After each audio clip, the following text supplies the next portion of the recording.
Okay. Oh my God, we're doing it. Welcome, people. Hello. Welcome to Corporate Underpants, the very first season one, episode one of Corporate Underpants, which is optimistic thinking. And actually, I am guilting my future self into continuing to do these by calling this season one, episode one, because I'll look really dumb if there isn't a season one, episode two, and so on and so forth. Welcome as you're joining, and I hope you're joining, and I'm glad you're joining. Let me know who you are, where you're from in the comments. We can see them as they come in. Tell me where you're joining from. Tell me what your job is. Tell me and keep on telling me things as we go through this presentation. I can't type responses, but I can certainly respond to responses live. So this is Corporate Underpants Live. I am Tamara Adlin, and I am your host and the creator of Corporate Underpants Live. And I am starting this because this has always been something that I've wanted to do for many years. And those of you who are close to me and you know who you are have heard me talking about this for years. And so we're finally doing it. So, what is this? This is the beginning of a series of conversations about what really gets in the way when we try to do good product design. And what really gets in the way when we do good product design is often something I like to call corporate underpants. Corporate underpants is the visible panty lines of the corporate experience of the product world. And it's basically when anything organizational, anything political, anything interpersonal gets in the way of what we do as product designers, as product people, and it causes politics. And the problem with politics is that many of us in the world of product and UX and engineering, we want to stay out of politics. We just don't want to deal with politics. We want to ignore politics. And here's my point for you. My point for you is as you seek seniority in the product and user experience world or in anything technical, seniority in any organization that is a business and a technical organization requires that you start to get used to politics and you start to know how to handle politics so that you can spot these visible panty lines that are getting in the way of your user experiences and products and you can start to solve them. That's the big idea here. And in doing that, there's so many ideas that I have about this, so many ways of driving towards alignment, of getting past politics in organization. And hopefully there'll be many episodes to talk about that. The way we're going to start is with conversations with some people that I've known and loved for a long time. And some of you are here with us. So welcome, Larry. I love you, Larry. I haven't talked to you in such a long time. Hi, Suzanne. Just finishing your human factors and information resign. Okay, information resign. That's possibly the best typo of the year. Finishing my human factors and information resign at Bentley. Hello. Hi, Andy and Larry and Andy and Scott and Kevin. Welcome. I'm so glad you could join us. And some of these names you're going to see as future guests on the presentation on Corporate Underpants as well. All right. So instead of talking about this a whole bunch more, I want to just start the conversation that I have with my amazing guest today. Hello, Anna. Hello, Corinne. Okay, so Scott, some of these people, both you and I, that's it. All right, so folks, this is my very first guest. This is Scott Berkun, and he is an author and a thinker and a friend. And why don't you introduce yourself, Scott? I am a thinker and a friend, apparently. Hello, Yeah, everybody. a thinking friend, a friend A who thank you thinks. friend, a friendly thinker. Yeah, tell everybody who you are and what you do. I'm a UX, longtime UX person. I write a lot of books and I do a lot of speaking. And my most recent book, Why Design is Hard, which tries to talk about some of the same things that Tamara talks about all these things that we wish we didn't have to deal with, but we really should. And how can we be better and smarter about that stuff? The good thing about all of this is that let's just call ourselves designers for right now. Let's call us UX people, designers, product people. I'm going to use those interchangeably because Good. Thank you. oh, That I simplifies can't. what we're Otherwise, saying. I can't deal. The zeitgeist right now in the world of user experience and in the world of product, one of terrified chaos. As far as I can see, we're rethinking all the language that we use. Everybody who used to be able to get a job at a drop of a hat is now finding they can't get a job at the drop of the hat. So we're all assuming that the industry is changing massively. There might not be room for senior thinkers in design and UX and interaction anymore. And yet at the same time, we still are trying to prove our value in the old ways that we used to prove it. It makes everything hard. So where I come from is a couple places. One is that we have to start figuring out ways to make our value known in new ways, in ways that we haven't thought about before, right? And you write a lot about that in Why Design is Hard. So, can you talk a little bit about what you're seeing out there in the design world and community right now? I can. I have to out myself as, I don't work for anybody. I haven't worked in an organization in a long time, and I think a lot of the people who are most visible to talk about this stuff are people like me who don't manage a team. I don't report to a VP. So it's fair to say that my opinion on this is just an opinion, and I'm not living it day to day, and that's a thing to call out. I do think, though, that a lot of these fears and complaints are perennial for us. And if you've been around for a long time, you've seen these kinds of cycles before, Yep. these waves of a shift in the tech sector and the job market. And then there's an existential panic. And I think that the design community is prone to this. Now, that doesn't mean that it's wrong to be afraid. It could mean things are different. Just because you're paranoid doesn't mean people are out to get you. But I see what's happening now, especially for people who are a little younger. I'm 52. So I've seen a lot of these cycles before. When I first entered the job market in 1994, there were no UX jobs at all. UX was not a term that existed yet. So I'm old enough to see before even this thing was possible, these cycles. And I think what's happening now for people who are younger and in their 30s, they've never seen this before. And that is terrifying if you've never seen it before. But if you've seen it before, you realize that there are these cycles and that we are in a profession that's a creative field. So we are more vulnerable to these cycles than if you were a janitor or a plumber or an accountant. We chose a field that is creative in nature. And this is one of the things that just comes along with it. And it's just par for the course. So I try to frame this in a wider context for readers of the books and like get some perspective. We're supposed to be good at perspective as designers.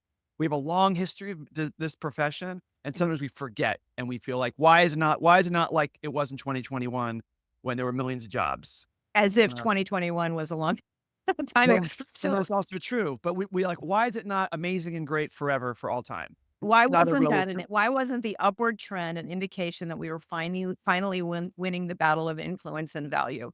So, I think let's talk about that for both you and I are outside of the everyday corporate world. I'm a consultant, and so I come into teams, and I was counting it the other day. I was like, "Okay, so what gives me the perspective to talk about this?" And I realized when I counted up all the logos on my site and thought about the additional teams when I was at Amazon and stuff, I was like, "I've been on probably 80, 85 teams over the course of my career over the last 20, 25 years."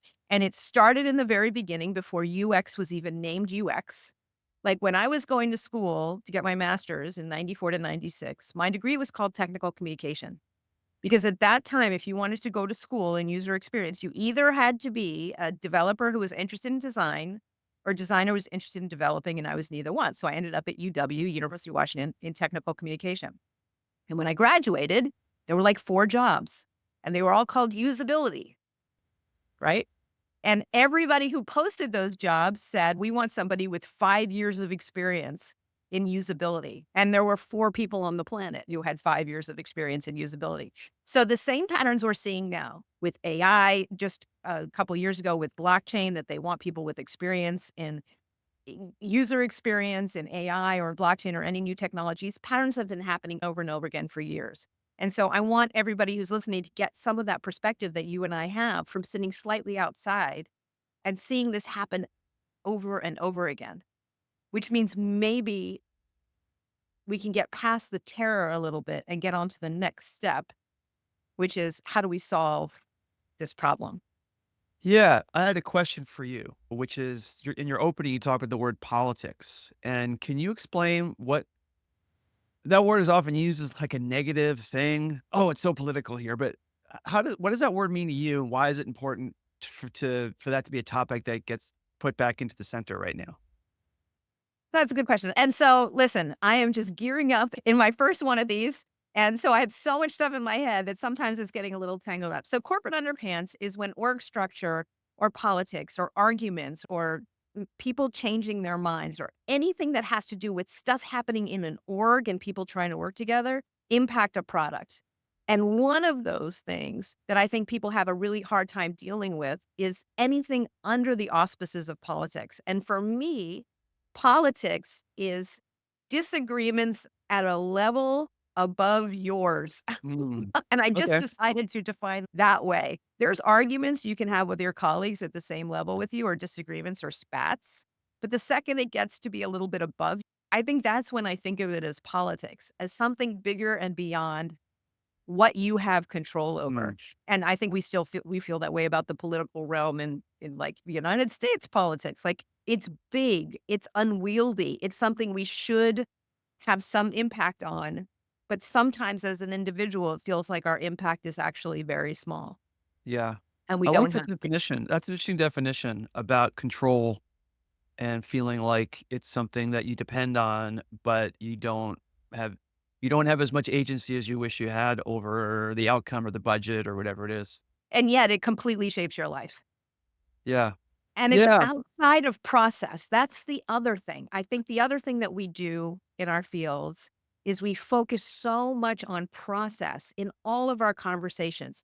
We focus on the double diamond. We focus on the analogy I like to use here. And I'm just going to go off on some of these things because they've been building up in my head for short brains for years. Like in UX, right? We use the building metaphor all the time.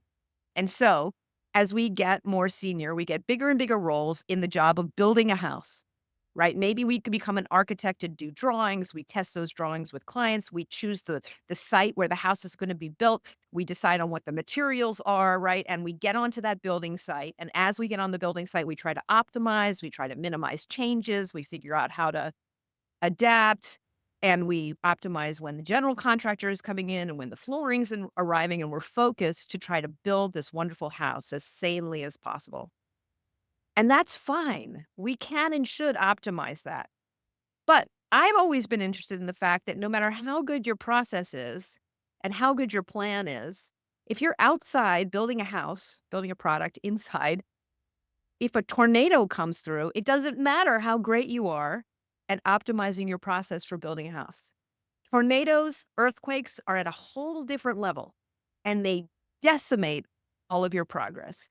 In the world of technology, tornadoes come from the executive level. They come from the political level. They come from somebody changing their mind. They come from requests coming in sideways from someone that's more powerful than you.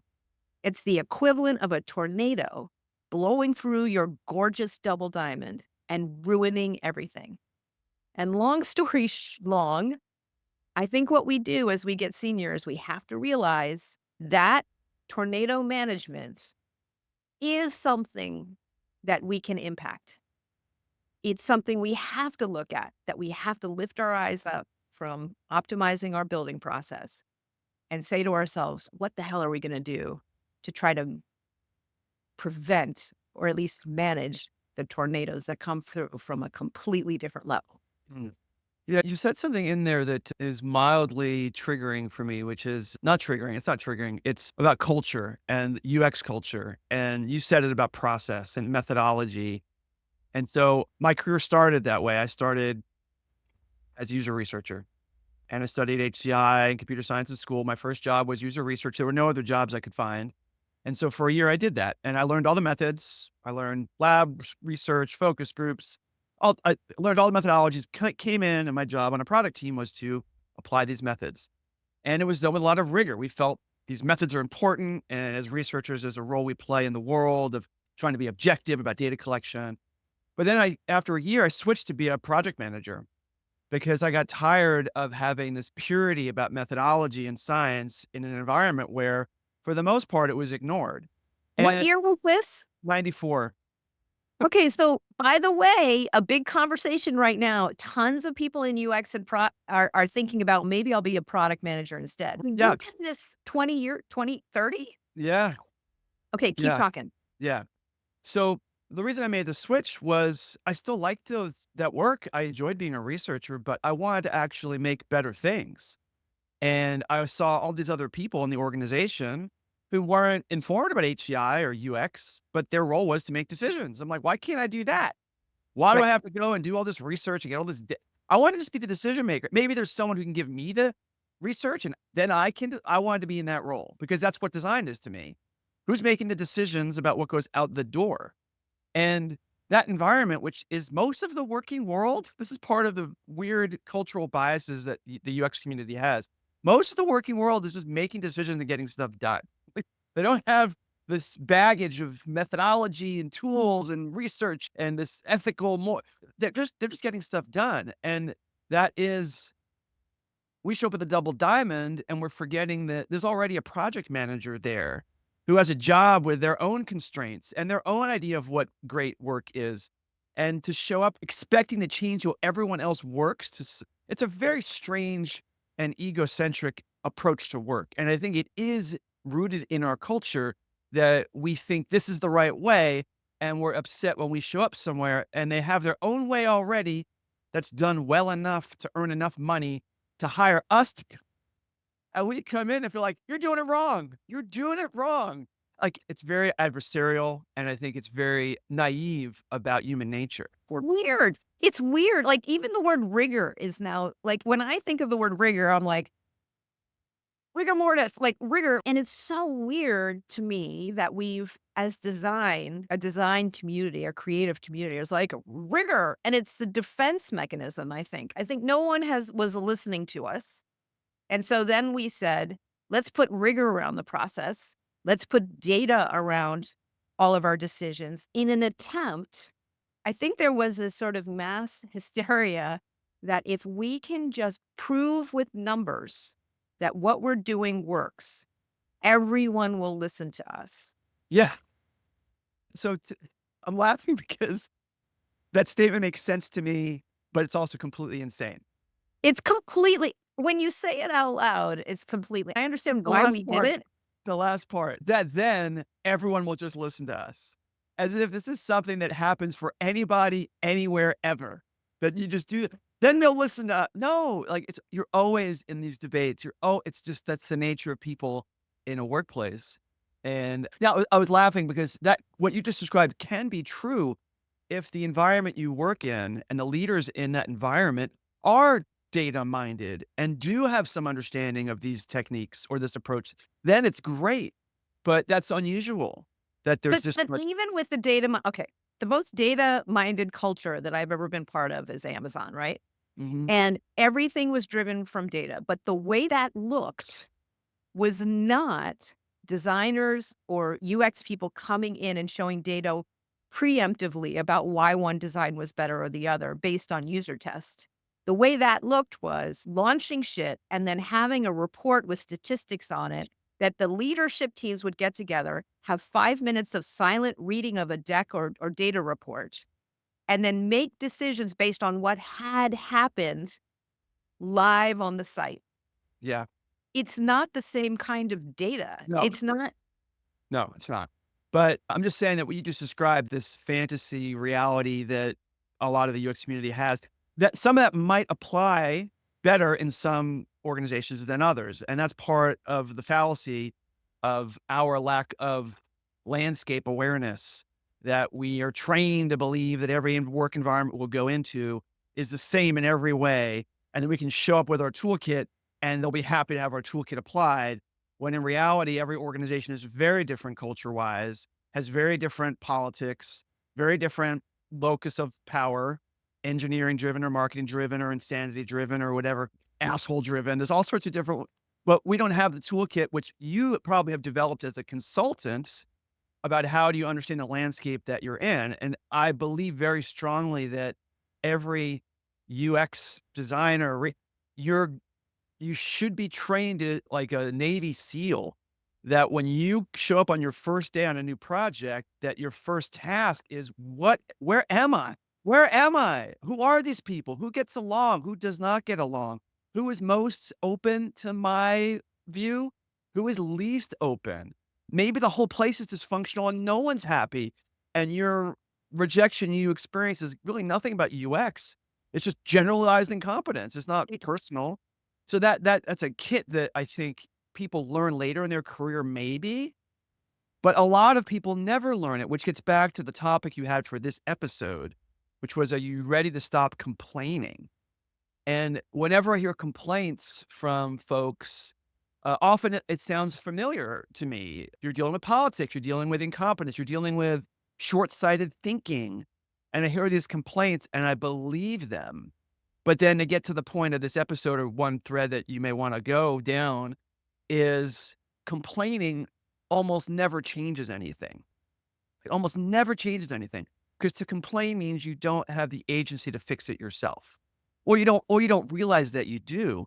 And so how, Or it might be right, but it's not useful. uh, That just like your internal critic voice may be right about you, but it's not useful in helping you run your life. So I'm picturing this weird, like I'm picturing almost like a fantasy moment or like a parable where like back in the late 90s, some user experience person somewhere said, "How can I convince you?"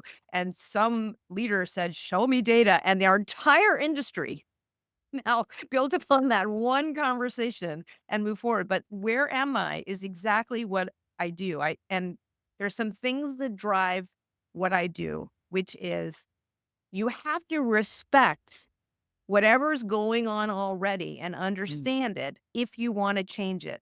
mm, Barreling that is in gold. Yeah. with a solution is never going to, and I learned that very fast in doing consulting work because I came out of Amazon in 2005, ran screaming from Amazon in 2005 and started consulting, having just published a book on creating data-driven personas. And the whole reason that we created that book on data-driven personas was because personas were a great idea and nobody ever talked about how to create them. Cooper didn't tell you how to do it.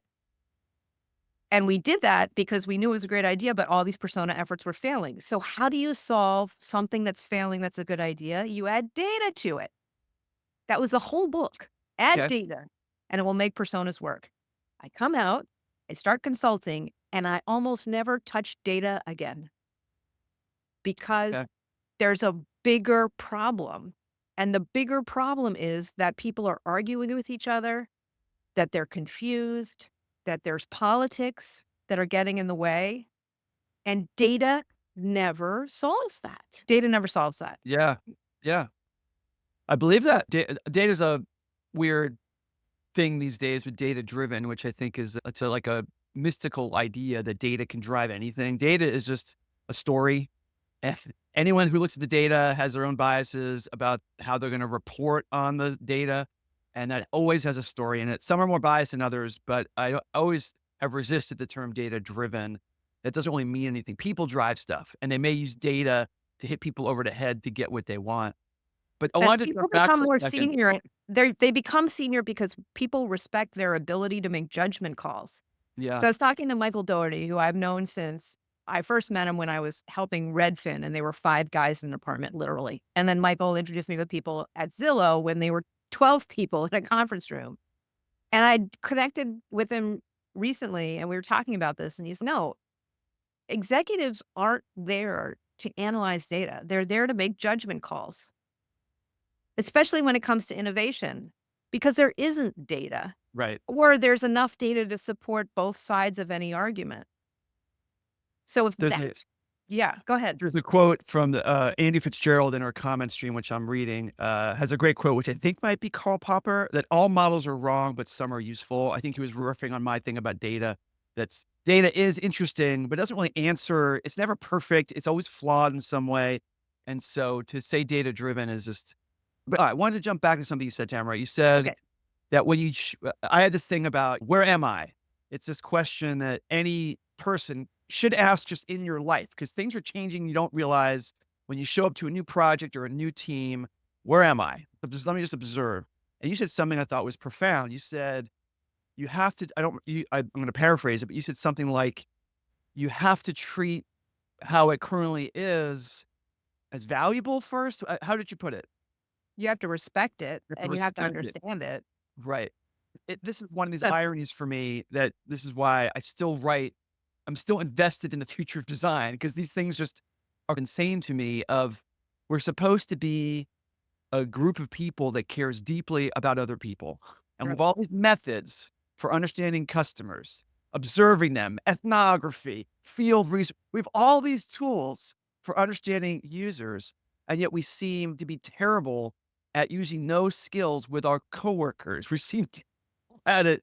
We instead of asking, instead of when you said treat it with respect, right? Be curious about it. Yes, this frustrates me. how did this thing come to be? This process that makes it impossible for me to do my job, how did it come to be? Is a great question because it didn't come from nowhere. It came to solve probably some other problem that isn't my problem. So why do you think it is that we seem to be bad at using what is our skill set with our own work environments? Okay, Why let's is take that? that apart because that is something that I have seen come up over and over again. UX yourself, right? I've said it, you said it, other people have said it. If I'm a product or what I create is a product, a report or a presentation or anything, am I being usable? And this came totally to a head with me when I got dragged into blockchain and I started complaining again because these blockchain kids weren't taking anything that I said as valuable. And so I turned that on myself and I said, I'm not being usable. And I tried to make myself Mm, usable to them, which turned mm. out to be a nightmare. Why are we so bad at this? And maybe it's because of the pressures that we're under. Maybe it's because we hope and wish, just like we hope and wish about our parents, that there was some sanity and expertise in the decisions that were being made Mm. and that they were really caring and thinking about us and knowing that we were trying. I don't know. Now I'm getting the parent thing mixed up because I don't I It all shouldn't be doing comes that. back to family of origin. This is what we all learned in therapy. It's all family of origin playing out over and over again. But the pressures on us are such that we revert to this. We don't have time. Mm. And we get so frustrated and angry when people don't accept what we say. Why are we, Scott, so bad at being user centered internally? I think there's a few reasons. One is I think you called it out with the family of origin stuff. I was joking in response to it, but there's some truth to that. We want to believe that the environment is healthy for us. And part of why we're bad at this is the we don't want to admit that some of these workplaces that we are in, some of these Oops. workplaces that we're in are just this is the Erica Hall, the thing Erica Hall's been talking about for a long time now about the business models of the place that we work. We have a deeply held personal value that good design is important and it's the way we're going to solve the world. We really have a deep belief in that. But organizations are not created to do that necessarily. They're created to make profit or to solve other kinds of problems in the world that are not about design quality. So we show up and we can't admit to ourselves there's a 30% possibility we will never achieve what we want in this organization. It'll just never happen. Yeah. Not going to happen. We struggle to admit that to ourselves. Our expectations are so high and so idealistic. So there's a certain kind of self-awareness of that expectation we have to cop to about what's a realistic thing to expect if I work on the website for a bank. Like banks are never going to be innovating they're conservative. They're the most conservative organization in the world. And a young designer or UX person shows up with all the ambition in the world to fix financing around the world. And they're in an organization working for some middle manager and they just can't accept the fact there's a ceiling on how great a ceiling on the design quality that every organization has.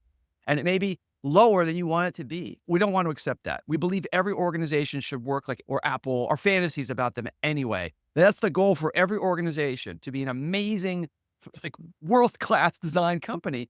And that's just ridiculous. That's just not a realistic expectation to have about what we can do and where to get our value from. And I think that sets the tone for us of disappointment.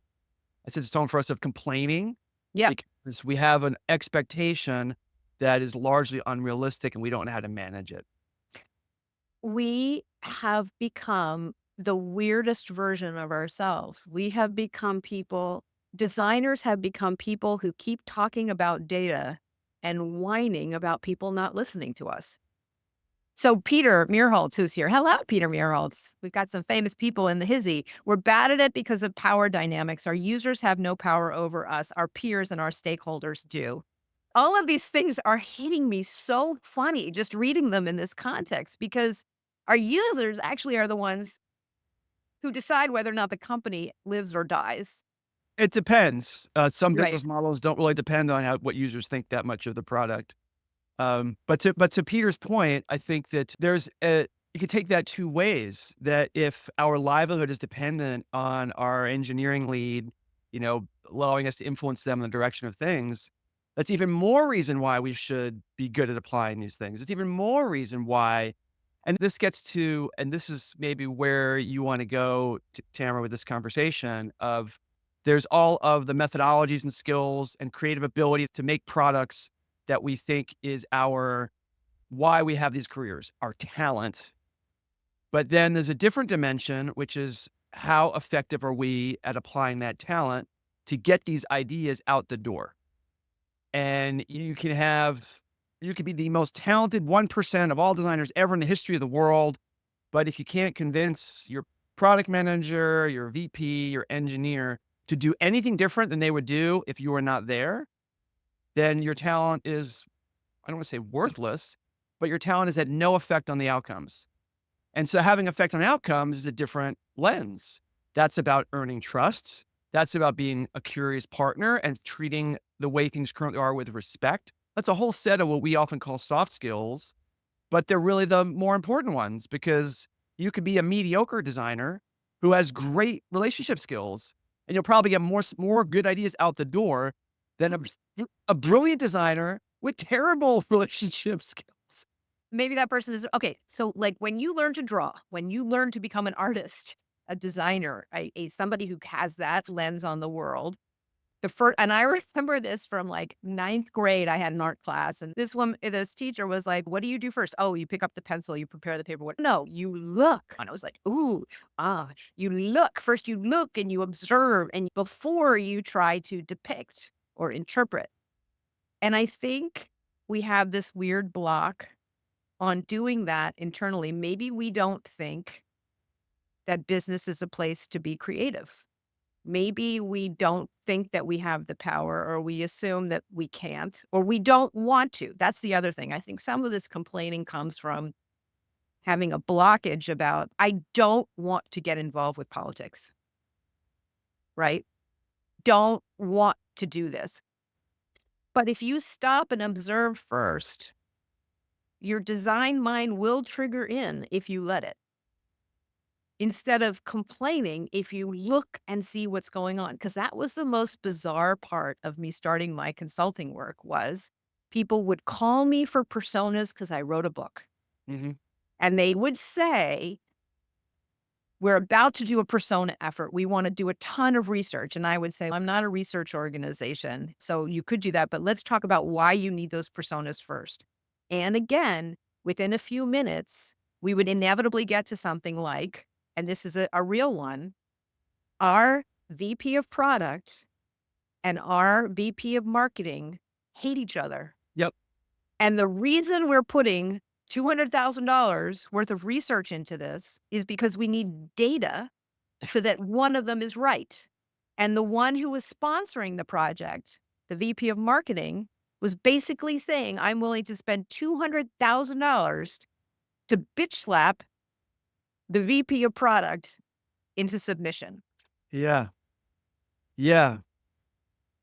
So then the question became, and by the way, this happens all the time. If you, in the startup world, what this looks like is we need to hire a VP of product, or we need to hire a growth person. Anytime you see big roles like that, I almost will guarantee it's because there's arguments going on that they can't solve themselves. So they're Yeah. hoping another voice will solve it. Yeah. That's a great observation. And I think, I don't know, you're making me think of like when I was younger, how did I think about politics? Like, I probably had some of these same opinions that I hear a lot about just this. Do you mean business politics, or do you mean Any of these things? I think it's very easy when you enter this kind of work that you do imagine that you work in frictionless environments. You're the creative person. You have your ideas as a team of people and you give the ideas and they just go and build with things. And now I look at it as the word politics is just such a, what's the right word? Not a red herring, but an avoidance of avoidance of the work. That politics is just people who have different opinions. Like, and that should be something that as designers, we're really good at managing.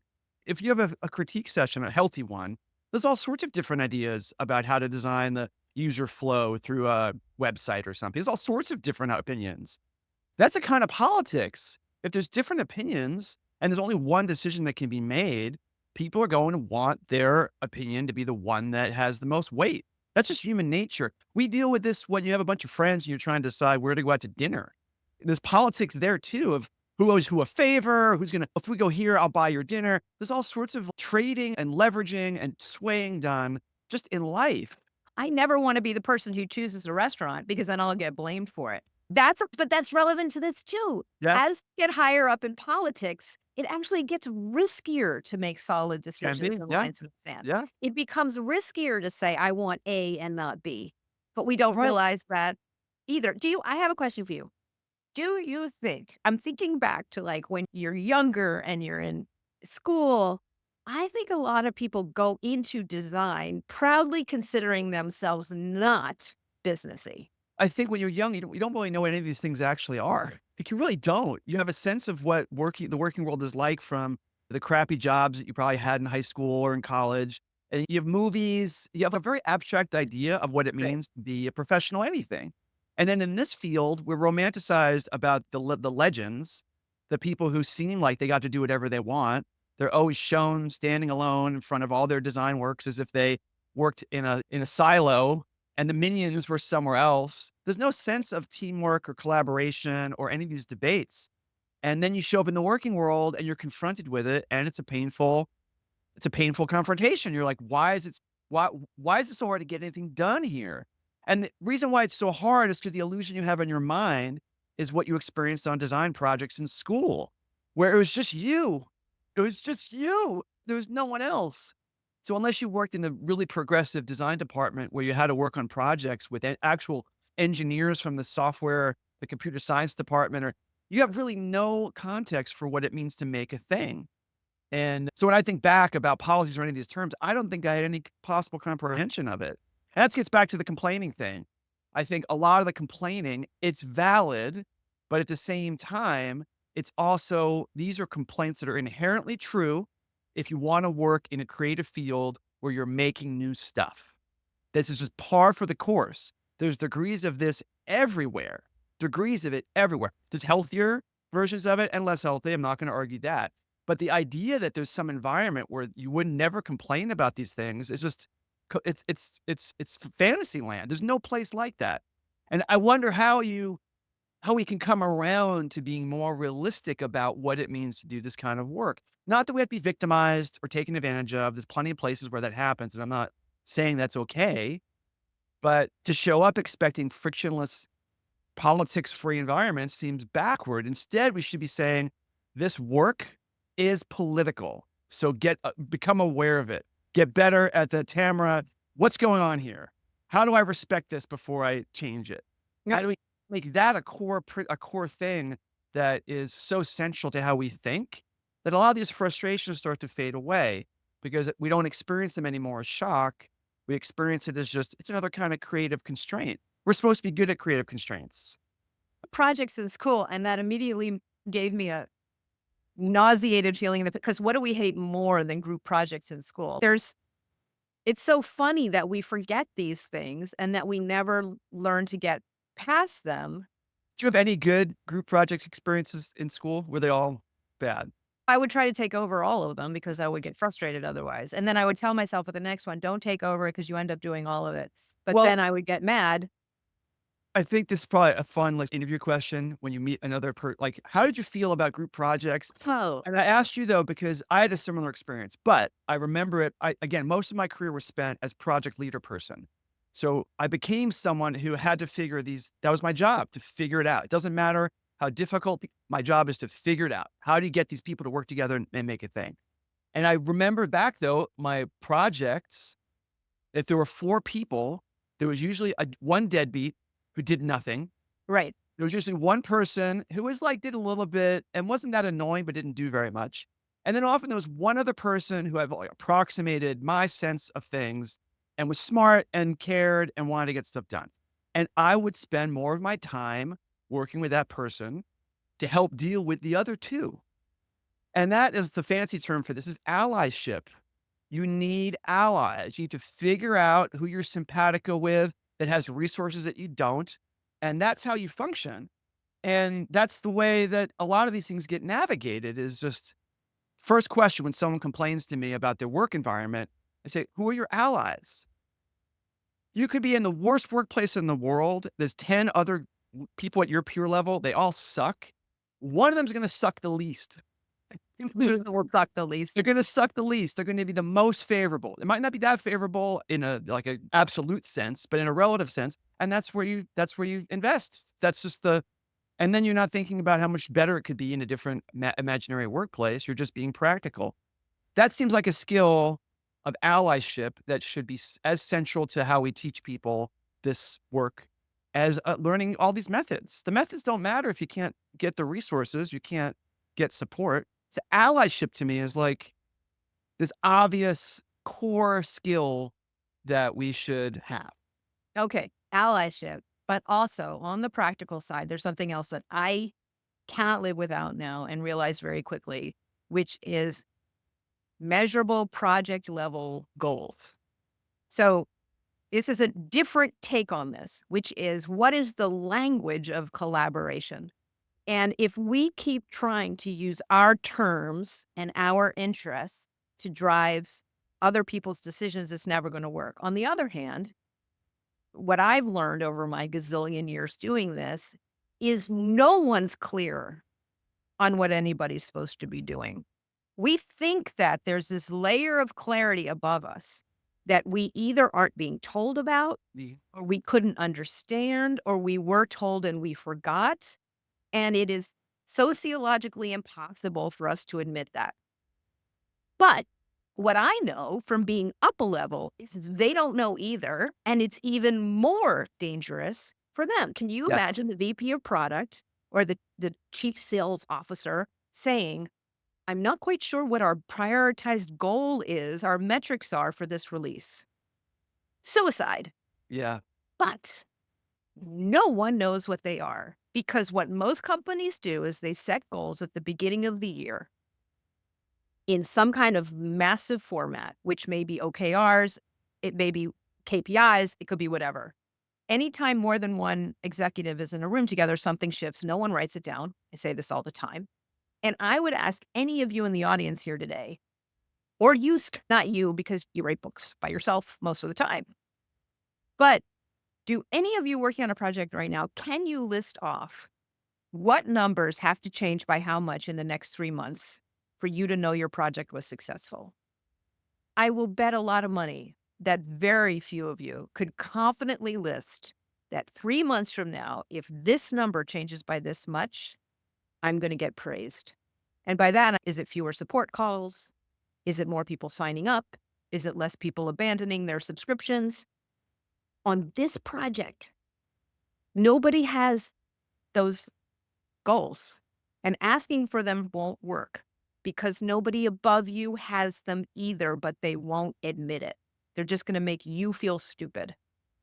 That's where I think all of us in design, in product, have to become absolutely allergic to not knowing exactly what number we're trying to change. Mm. Because if we don't know that, there's nothing to hang on to. There's no common language. Silence. I was thinking that we have a bunch of people who are active in the chat, which is really fun. Yeah. I'm reading it in the background, but if people have questions for either of us, put a Q in front of the comment, and we're happy to try to, in the last 15 minutes here, focus on your questions for us. I wanted to call out a comment that I saw, just to jump back a second. I think it was Amanda said, complaining has a negative sentiment. People processing and navigating environment should not be classified as problematic. And I agree. I want to be clear. Like this, I hinted at it before. There's plenty of environments that are unfair, and designers are often set up to fail. And these things, there are things that are, I would agree, are wrong and are bad enough you should leave if you can, of course.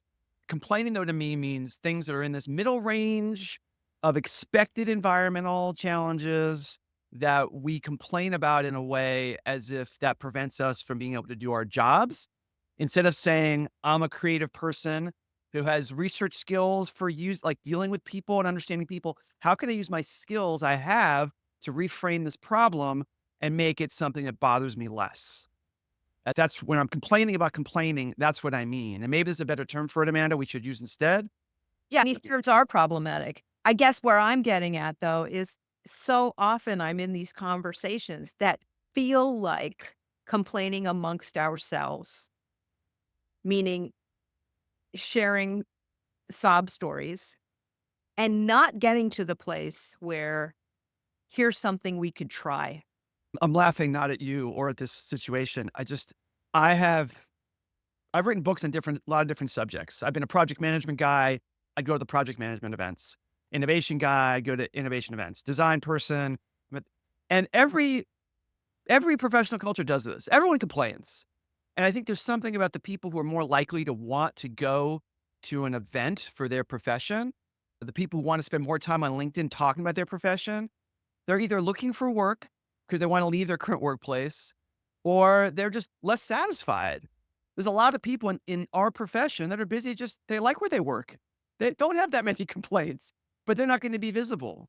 They're busy Or like, right now they're out of work and they're terrified, which is right. So I think also social media overweights towards people who have the time and motivation to complain, and it gets more attention. I'm not saying the complaints again are not valid, but there's a larger subset of people who are not as busy, not as visible. They're not consultants. They're not looking for work, who are just relatively happy UX people. They're underrepresented in all of our media around this. So we have the echo chamber of the reasons why we see this and hear it so much.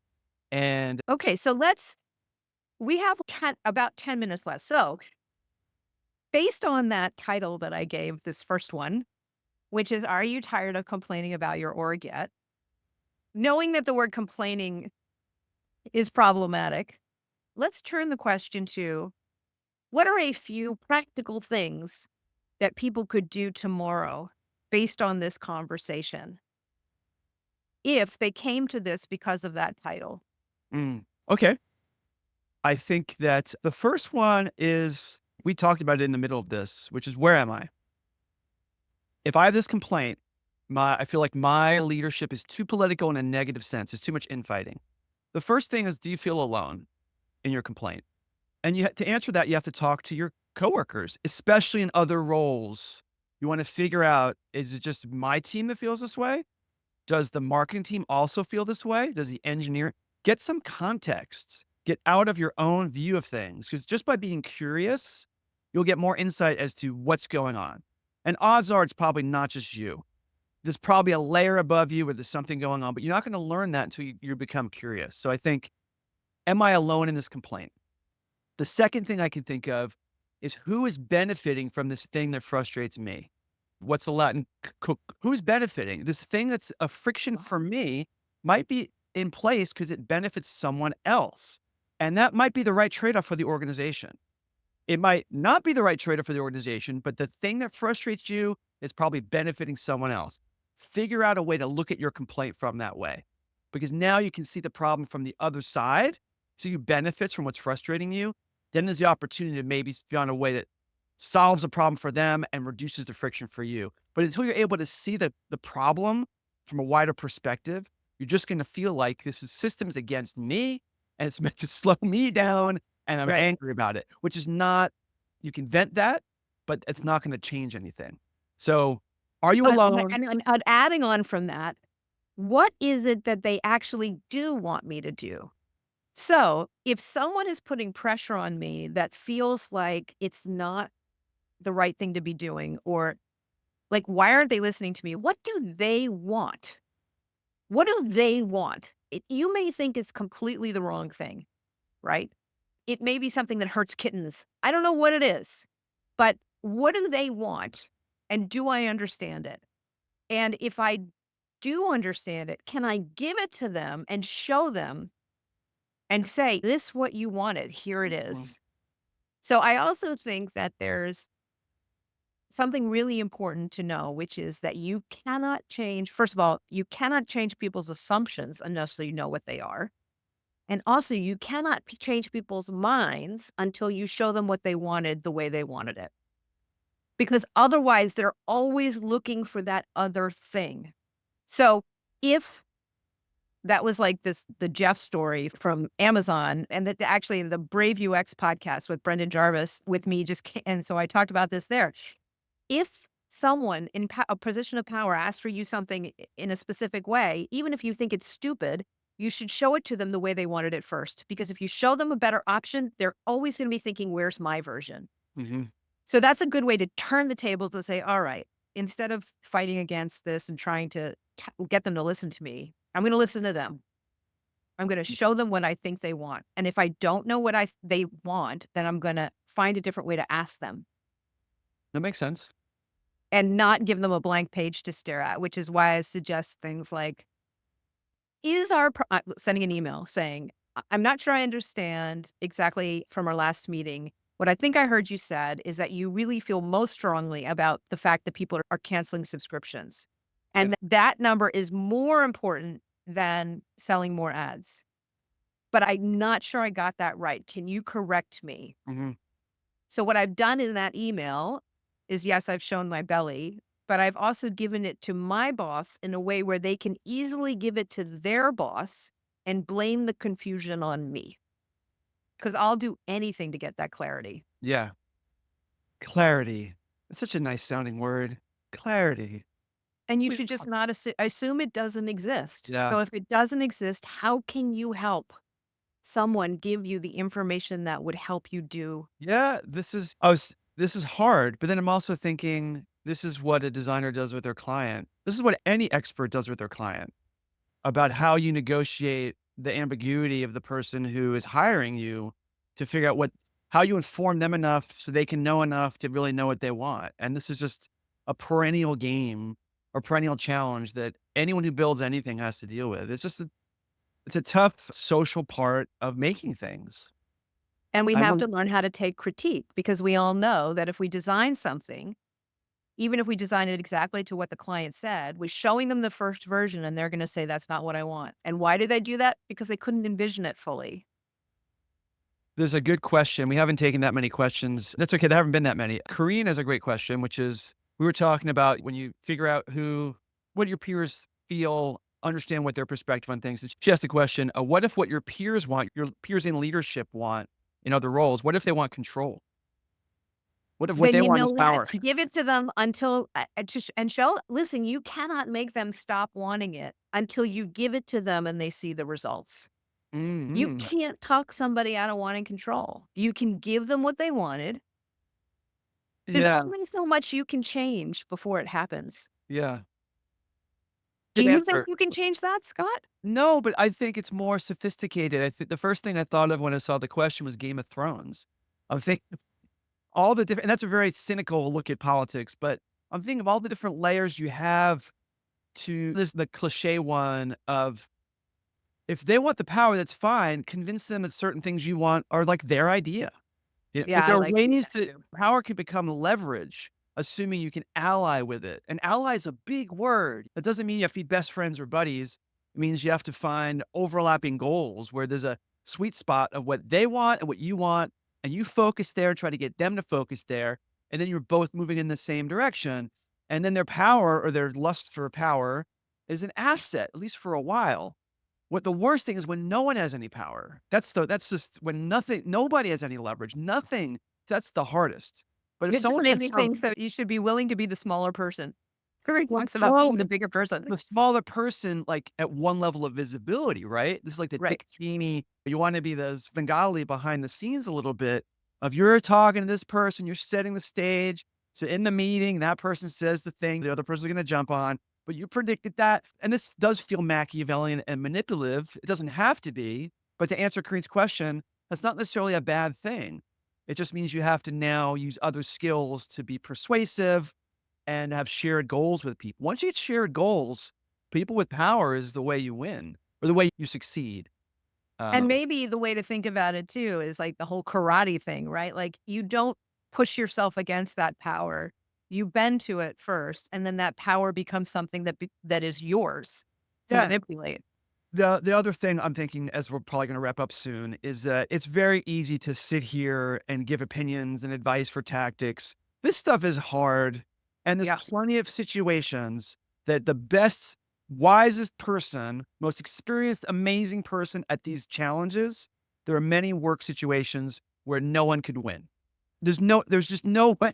It's a Right. Because look clash what of Mark nerve. says. being a smaller person doesn't help you respect. If you help somebody get something done, then you can use that the next time to get them to help you get something done, Yeah. potentially. Yeah, the different layers of visibility to that point. You can be very invisible at the senior level, but maybe at the mid level, everyone knows, and it's where it gets more complicated. But my last thought, I just wanted to say, this stuff is Yeah. really hard. It's Yep. easy to put advice on it.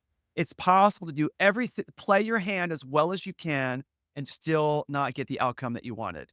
That's just part of the game. That this stuff is complicated and it's hard, but that's why it's also fun. This is creative work. This is creative work. This is what it is to be creative, building new stuff. You could work in a boring, normal job where nothing changed and not have these problems. This is par for the course, I believe, in being a creative person working in a creative industry. You have more of these sorts of challenges. And it's par for the course for becoming more senior in product and UX. So as we wrap this up, thank you for joining this first one. Let me tell you what I want from you, audience, listener. What I would love is for us to continue this conversation, and my dream would be that you guys listening would submit some stories of stuff of shit that has happened to you that has been fucked up in your org, that has messed with your projects. And that individual case by individual case, we can start to look at them and take them apart and try to unbraid and untangle the hairball and see where your influence could possibly have been a little bit more. There is no one answer to these things. There is the meshing goals of you and your reputation in your business versus how much you cave.